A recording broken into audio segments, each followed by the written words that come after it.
Hi, ich bin Christian Kramer, hier auf dem Bike24 Saisonstart. Durfte gerade von Cannondale das System 6 ausprobieren. Und der Simon wird mir jetzt mal erzählen, warum das Fahrrad so geil ist. Na, ich denke mal, was dir aufgefallen ist, es ist ein ziemlich schnelles Rad, oder? Ja, schon. Also ich merke, wenn ich reintrete, wie es nach vorne will, nach vorne geht. Ich schätze mal, als Triathlet bist du gewohnt, aber für den Otto-Normalverbraucher, warum das Rad so schnell ist, es ist definitiv die Aerodynamik. Ne? Und ganz oft das Gespräch, dass Leute zu mir sagen, ja, ich bin aber ein Otto-Normalradler, ich brauche das gar nicht unbedingt. Man unterschätzt das total. Die Aerodynamik von so einem Rad ist extrem wichtig. Und was interessant ist, wir reden jetzt nicht von einer Durchschnittsgeschwindigkeit 50 km/h, sondern 30 km/h. Und das ist was ein normaler Radler auf dem Radweg durchaus treten kann. Bei 30 km/h spart dir das Rad schon 10% Kraft. Ne? Und das ist natürlich ein Wort. Das heißt, 10% Kraft gespart oder gleiche Kraft, 10% schneller.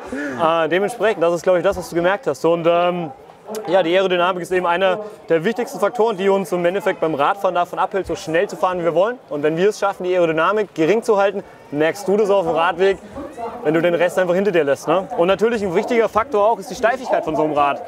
Du hast gesagt, wenn du in die Pedale trittst, geht es voran. Woran liegt es? Klar, es ist die Steifigkeit. Ne? Wir haben ein sehr, sehr voluminöses Tretlager. Das heißt, du hast nahezu keinen Flex im Rahmen. Die Kraft, die du aufs Pedal gibst, kommt direkt über die Kurbel im Rahmen an. Und ja, es beschleunigt dich quasi wie ein Sportwagen. Ne? Von 0 auf 100 in, ja, wie auch immer, wie stark deine Beine sind. Ne? Ansonsten, klar, System 6, der Name 6, es ist nicht einfach nur eine Marketing-Floskel, sondern es sind einfach 6 Faktoren, die wir kombiniert haben. Es sind eigene Laufräder, es ist eine eigene Sattelstütze, eigene Lenker-Vorbau-Kombination.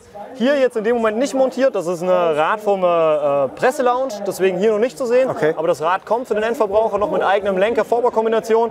Und insgesamt sind es dann eben 6 Komponenten, die maßgeschneidert aufeinander sind. Deswegen ein System von 6 Komponenten, die das Rad dann eben zu dem machen, was es ist. Und das ist momentan tatsächlich im Windkanal getestet, das schnellste Rad auf dem Markt. Also da haben wir momentan die Nase vorne, zumindest im Windkanal oder wenn man solche Oberschenkel hat wie du. Ne? Ja, vielen Dank. Ich werde jetzt das Rad noch mal ein Stückchen Probe fahren hier beim Saisonstart von Bike24 und ja, mal schauen, wann ich es dem Simon wiederbringe. Bis dahin erstmal.